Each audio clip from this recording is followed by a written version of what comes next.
चलिए, इस बीच buzzing stock जहां पर है, खबरें खबरों के चलते देखने को मिलता है एक्शन। क्या होना चाहिए आपका रिएक्शन, ये बताएंगे अंशुल जी। खबर बताएंगे हम और निर्णय लेंगे आप कि उस शेयर में बने रहना है, बेचना है, खरीदना है, क्या खबर है। और खबरों के चलते ही आजकल एक्शन देखने को मिल रहा है, क्योंकि नतीजों का दौर चल रहा है। तो लेकर के आते हैं नंबर एक एक करके। पहले सबसे पहले बात करेंगे जस्ट डायल की, और बहुत सारे दर्शकों के सवाल आए थे जस्ट डायल को लेकर के। और कंपनी का आज की आय में हमने देखा कि 14% के आसपास का इजाफा देखने को मिला है, और मुनाफा जो है वो 70% बढ़ कर के 141 करोड़ रुपए रहा है। पहले जो है ये 83 करोड़ रुपए था, अब ये बढ़ कर के 141 करोड़ हो गया है। आय में 291 से बढ़ कर के 331 करोड़ रुपए हो गई है। और इन्हीं अच्छे नतीजों के चलते आज मोमेंटम बना हुआ है। जरा ग्राफिक्स भी दिखा दीजिए, और ज़रा डिटेल क्या कुछ है उस शेयर के अंदर, वो भी हम जरा लेकर के आते हैं। इबिट्टा फ्रंट पे हम देख रहे हैं काफ़ी अच्छी मजबूती जो है जस्ट डायल के शेयर में देखने को मिली हुई है। तो लगता है कुछ तकनीकी दिक्कत आ रही है। Q1 मुनाफा 69.69% बढ़ा है, और ये 141.2 करोड़ रहा है, जैसा कि अभी हम आपको बता रहे थे 70% बढ़ा है। इसके अलावा कंपनी की आय में 13.6, अभी हमने आपको आंकड़े बताए हैं। और अब जरा देखते हैं एबिटा फ्रंट पे क्या कुछ निकल करके आ रहा है। एबिटा फ्रंट पे अगर हम देखें तो ये 36 करोड़ रुपए से बढ़ करके 80 करोड़ रुपए हो गया है। वहीं कंपनी की अगर हम बात करें, जो कंपनी की जो लागत है, कर्मचारियों की लागत, वो कंपनी ने 5.5% के आसपास घटाई है। और ये वो तमाम सकारात्मक चीज़ें हैं जिसके चलते आज जस्ट डायल का शेयर जो है वो बिल्कुल जो है रॉकेट हुआ पड़ा है, और 16% से ज़्यादा का उछाल जो है जस्ट डायल के शेयर में देखने को मिल रहा है। अब पौने 18% ऊपर 1229 का लेवल, तो काफ़ी शानदार मूव यहाँ पर जस्ट डायल के शेयर में देखने को मिल रहा है। और जो है यहाँ पर अगर हम देखें तो पिछले एक महीने में करीब 20% के आसपास की, पिछले 6 महीने में 43% के आसपास की रैली यहाँ पर आती हुई दिखाई दी है। पर ये जो अपमूव आज दिखाया है सर, इस तेज़ी में कहाँ तक ज़्यादा दिखाई दे रहा है ये शेयर आज आपको, क्योंकि आज इसने नया 52 हफ्तों का उच्चतम स्तर बनाया है। देखिए विपुल जी, इस स्टॉक में 117 हफ्ते का बेस ब्रेकआउट आया था अप्रैल के महीने में जी। At the rate 937। उसके बाद काफी समय स्टॉक ने कंसोलिडेट किया, वीकली चार्ट पे बेस ऑन बेस पैटर्न बनाया। हमने अपने क्लाइंट्स को लगभग लगभग ₹950 में रिकमेंड किया था, और इतना बड़ा बेस है कि इसका टारगेट ₹1450 हम दे रहे थे। आज के सेशन में ये अपर सर्किट लगा हुआ है, ऑलमोस्ट लगने वाला है। बेहतरीन रिजल्ट्स आए हैं, तो हम काफी समय से हमारे क्लाइंट्स इसमें लॉन्ग है, 950 ₹960 की रेंज से। और ₹1400 का टारगेट दिख रहा है। ₹1400 पे रिकंसिडर करना चाहिए कि वहां पे रेजिस्टेंस आ रहा है तो प्रॉफिट बुकिंग करेंगे। लेकिन अगर स्लाइस थ्रू कर जाता है तो 1550 से 1600 तक ये स्टॉक जा सकता है। तो यहाँ पे फ्रेश बाइंग तो अब सलाह नहीं दूंगा, क्योंकि शॉर्ट टर्म में रनअप काफी तेज है। लेकिन अगर आपके पास स्टॉक है तो एक स्टॉप लॉस लगा लीजिए ₹1140 का क्लोजिंग बेसिस पे, और 1400 1450 की जोन में रिकंसिडर कीजिएगा कि इसको बेचना है या और कंटिन्यूएशन मूव के लिए प्ले करना है। चलिए, तो ये राय निकल करके आती हुई जस्ट डायल के अंदर। अगली कंपनी लेकर के आइए जरा स्क्रीन पर, और देखते हैं वहाँ पर क्या कुछ खबरें निकल करके आ रही हैं। और अगली कंपनी जो है वो है आईडीबीआई बैंक। आपको बता दें कि बैंक के विनिवेश के लिए आरबीआई की तरफ से सरकार को रिपोर्ट जो है वो सौंप दी गई है। विनिवेश की बात 2021 से चल रही थी। आरबीआई ने बोली लगाने के लिए उचित और उपयुक्त मानदंडों की एक रूपरेखा तैयार की है। खासतौर से जो विदेशी निवेशक होंगे उनके लिए विनिवेश से सरकार को उम्मीद ये की जा रही है, करीब 29,000 करोड़ रुपए मिलने की उम्मीद जो है वो यहाँ पर है। बैंक में सरकार की जो बैंक में जो हिस्सेदारी है वो करीब 45.5% है। वहीं एलआईसी के माध्यम से जो कंपनी की जो एलआईसी की जो हिस्सेदारी है बैंक के अंदर, वो 49.24% है यहाँ पर। और आज इसी खबर के चलते कि यहाँ पर विनिवेश को लेकर के शायद सरकार आगे बढ़ सकती है, और इसके बाद अब प्रक्रिया थोड़ी तेज होगी। आज हम देख रहे हैं आईडीबीआई बैंक के शेयर में 5.5% की मजबूती, अब ये 92-93 के आसपास पहुँचता हुआ शेयर ये दिखाई दे रहा है। सर, पिछले एक महीने में करीब 6-7-8% का रिटर्न रहा है यहाँ पर। अभी आईडीबीआई बैंक कैसा लग रहा है, और ख़ास तौर से जब ये खबरें जिस तरीके से निकल करके आ रही हैं उसके बाद? देखिए विपुल जी, आईडीबीआई बैंक में मैं आउटराइट बाई या सेल की सलाह नहीं दूंगा। उसकी वजह ये है कि ये स्टॉक मेरे पर्सनल पोर्टफोलियो में लॉन्ग है, और सेबी के नियमों की वजह से मैं इस पे कमेंट ज्यादा नहीं कर पाऊंगा। बस ठीक। मैं इतनी सी चीज कहूंगा कि 97 में इकलौता रेजिस्टेंस है। उसके बाद इस स्टॉक में कोई भी मेजर रेजिस्टेंस नहीं है। इसके अलावा मैं कोई टिप्पणी नहीं कर पाऊंगा, क्योंकि कोई ये नहीं मेरे सर, पर्सनल। कोई बात नहीं सर, और बिल्कुल जो है नियमों का पालन करना चाहिए। और इस पर अगर आपको कोई राय चाहिए होगी तो आप लोग प्रश्न भेज दीजिएगा, किसी और विशेषज्ञ से हम आपको कल परसों में इसका उत्तर दिलवा देंगे। लेकिन हाँ, इस पर टिप्पणी करना आपके लिए उचित नहीं होगा। चलिए आगे बढ़ते हैं और अगली कंपनी जो है लेकर के आते हैं और देखते हैं यहाँ पर क्या कुछ खबर निकल करके आई है। अगली कंपनी जो है वो है सीएट। यहाँ पर हमने आपको 2 दिन पहले ही खबर बताई थी कि यहाँ पर सीएट ने टायर कंपनियां कीमतें बढ़ाने के ऊपर विचार कर रही हैं, और ये करीब 2 से 7% तक अलग अलग सेगमेंट में बढ़ाने की बात हो रही है।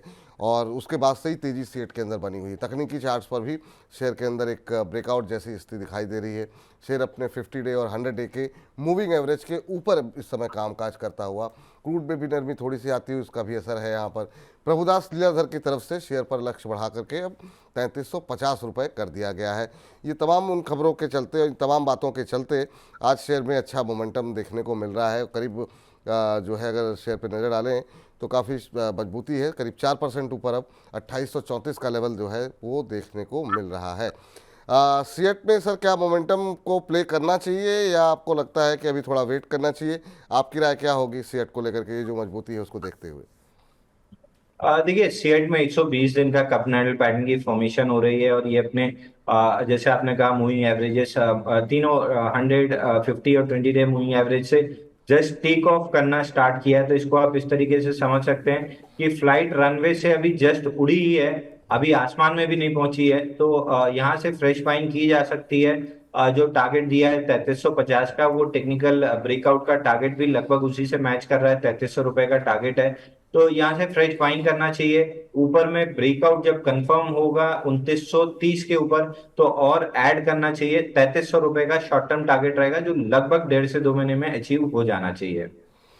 चलिए, तो ये राय यहाँ पर निकल करके आती हुई यहाँ पर, और अगली कंपनी लेकर के आई जिस पर हम कम से कम 3-4 बार तो बात कर चुके हैं आज ही आज में, और वो कंपनी है इरडा को लेकर के, जो है जिस पर कि लगातार खबरें बनी हुई हैं। और आज लगातार दूसरा दिन है कि शेयर में जो है वो गिरावट देखने को मिल रही है। और कल जब आपको निकलने की सलाह दी गई थी अरुण केजरीवाल जी की तरफ से, बहुत लोगों के कमेंट में रात में पढ़ रहा था, क्योंकि कमेंट सारे पढ़े जाते हैं आपके, और बहुत लोग कह रहे थे कि ये क्या बता दिया, कैसे, क्यों यहाँ पे गिरावट नहीं आ सकती है।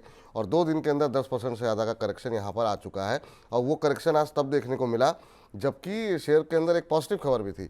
हालांकि कल जो गिरावट आई थी वो फिलिप कैपिटल की एक रिपोर्ट सेल रेटिंग की दी गई थी, इसके बाद से गिरावट लगातार 2 दिन से देखने को मिली है। और हालांकि उन्होंने टारगेट तो काफ़ी ज़्यादा डाउन साइड का दिया है, 130 रुपये तक के टारगेट दे दिए हैं। वो वाकई में वहाँ तक पहुँचेगा कि नहीं वो तो नहीं पता, वो अंशुल जी बताएंगे।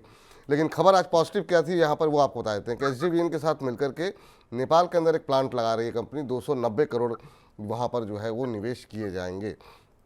इरेडा में बड़े लोगों की पोजीशन रही सर, और काफ़ी जब भी आप आए आपसे साथ चर्चा भी हुई है। आपकी टिप्पणी क्या होगी, अब क्या करना चाहिए? आज भी हम देख रहे हैं कि इरेडा में जो है दबाव देखने को मिला। हालांकि एक समय तो 6% से ज़्यादा टूट गया था इरेडा का शेयर, और लेकिन अभी थोड़ी बहुत नीचे के स्तरों से रिकवरी है। 3.5% के आसपास की गिरावट अभी भी बनी हुई है। 260, 262, 63 के आसपास चल रहा है। आपका सजेशन क्या रहेगा? हायर लेवल पे भी लोग फंसे हैं, लोअर लेवल पे भी लोग लेकर के बैठे हुए हैं, क्या करना चाहिए अभी? देखिए विपुल जी, अगर सामने बजट नहीं खड़ा होता तो मैं कहता कि आज 252 का एक सपोर्ट था, जो अगर ये रिटेस्ट कर लेता तो मेरे लिए बेस्ट बाइंग अपॉर्चुनिटी होती 340 तक के लिए। तो टेक्निकल के आधार पे देखें तो 252 का एक ऑर्डर ब्लॉक था डेली चार्ट पे, जिसको टेस्ट किया है शुरुआती सेशन में, और वहां से रिएक्शन बहुत अच्छा आया है।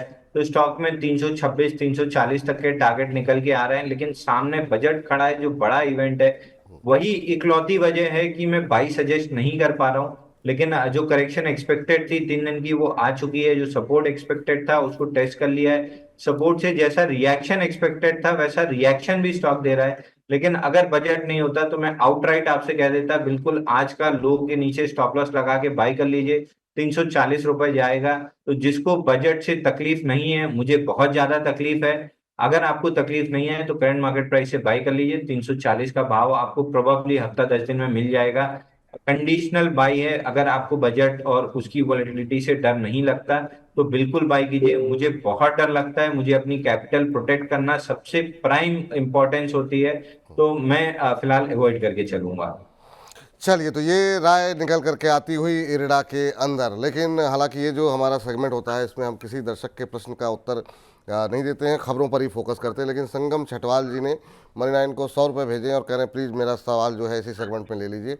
तो इनका सवाल ले लेते हैं सर। कह रहे हैं कि hello sir, I am your old subscriber, I recently buy Titagarh rail system. हालांकि इस पर चर्चा होगी, लेकिन फिर से भी आपको उत्तर दिला देते हैं। 110 शेयर ले रखे हैं 1750 के भाव पर।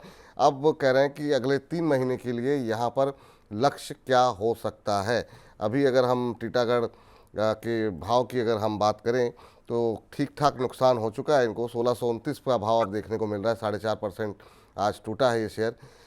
नुकसान में है सर काफ़ी ज़्यादा, और क्या उम्मीदें हैं कि अगले 3 महीने में इनका भाव इनको दिखाई देगा? देखिए, इनने काफी नुकसान झेल लिया है। मैं कहूंगा 30 रुपए का, और आप अब यहाँ पे एक बफर दीजिए। 1590 1600 रुपए इसका मेजर सपोर्ट है। अगर ये लेवल होल्ड नहीं होता है तो फिर स्टॉक में थोड़ी सी लंबी करेक्शन आएगी, लगभग लगभग 1250 रुपए तक का। तो 30 रुपए का और नुकसान अगर झेल सकते हैं तो झेल लेना चाहिए। 1600 का क्लोजिंग बेसिस पे स्टॉप लॉस ले लीजिए। उसके नीचे स्टॉक से क्लियरली एग्जिट करना है, फिर ये स्टॉक टॉप आउट हो जाएगा, बड़े करेक्शन में जाएगा। तो 1600 का क्लोजिंग बेसिस का स्टॉप लॉस है। किसी भी तरह का बाउंस बैक मिलता है और भाव मिलता है तो एक बार एग्जिट करने की कोशिश कीजिए। आप बहुत लेट बायर हैं, जनरली ऐसे में रिटेल ट्रैप हो जाता है और स्टॉक वर्टिकली डाउन मूव में आता है, तो फिर लंबे समय के लिए फंस जाता है। तो आप लेट घुसे हैं, पहली गलती कर चुके हैं, दूसरी गलती मत कीजिएगा। 1600 के नीचे क्लोजिंग बेसिस पे स्ट्रिक्ट स्टॉप लॉस ले लीजिए। चलिए आगे बढ़ते हैं और दो जो है फटाफट जो है जो क्या नाम है नतीजे आए हैं उन पर नजर डालते हैं। लेकिन उससे पहले नवीन शर्मा जी मौसम अपडेट दे रहे हैं। कह रहे हैं सर दिल्ली से भी क्वेश्चन ले लीजिए। दिल्ली में बारिश हो रही है, केपीआई एनर्जी पे इनका सवाल है। तो बारिश से केपीआई एनर्जी का क्या लॉजिक है सर? कोई बात नहीं, आपका सवाल बदन के बाद ले लेंगे एक सवाल। हाँ, आप बने रहिए, जरा लेकर के आइए जरा नतीजे। और रतनवीर पे बात कर लेते हैं। रतनवीर मेटल के ऊपर यहाँ पर क्या कुछ नतीजे रहे हैं आपको बता दें कि यहाँ पर नतीजे अच्छे रहे हैं। 8 करोड़ से बढ़ करके मुनाफा जो है वो 12 करोड़ हो गया है। और वहीं जो है कंपनी की आय में 118 करोड़ से बढ़ करके 204 करोड़ हो गई है। 73% का इजाफा यहाँ पर देखने को मिला है। तो मुनाफा और आय में शानदार नतीजे देखने को मिले हैं, और इसके चलते रतनवीर के अंदर जो है आज हम अच्छा मजबूती देख रहे हैं। पिछले कुछ दिनों से यहाँ पर सवाल भी काफ़ी ज़्यादा आ रहे थे, लेकिन जो है इस पर चर्चा हो नहीं पाई डिटेल में। रतनवीर प्रिसीजन सर, रिजल्ट्स काफ़ी अच्छे रहे हैं और उसके चलते काफ़ी अच्छा भाव भी देखने को मिल रहा है। आज करीब 11-12% ऊपर ये शेयर ट्रेड करता हुआ रतनवीर का। क्या करना चाहिए आज की रैली के बाद? क्या और अपसाइड यहाँ पर दिखाई दे रहा है आपको? देखिए, इसमें डबल बॉटम का ब्रेकआउट था एट द रेट 153, जिसका टारगेट 220 रुपए निकल के आ रहा था। आज गैप के साथ सीधा ऑलमोस्ट टारगेट के आसपास खुला है और ऊपरी स्तर से सेलिंग आई है। मैं एक्सपेक्ट कर रहा हूँ कि ये सेलिंग कंटिन्यू रहेगी, गैप क्लोज करेगा 176 तक, उसके बाद fresh round of up move मिलेगी। तो अगर आपके पास लॉन्ग है तो एक बार प्रॉफिट बुकिंग कर लीजिए। 176 के अराउंड रिकंसिडर किया जाएगा। अगर सपोर्ट लेता है तो बाई कर सकते हैं, नहीं सपोर्ट लेता है तो फिर थोड़ी सी करेक्शन डीपन होती हुई दिखेगी। तो फिलहाल के लिए प्रॉफिट बुकिंग की सलाह है, विद द व्यू कि 176 के आसपास रिव्यू करना चाहिए स्टॉक को। जी चलिए, तो ये राय निकल करके आती हुई, और अब इसी के साथ बजिंग स्टॉक्स में इतना ही।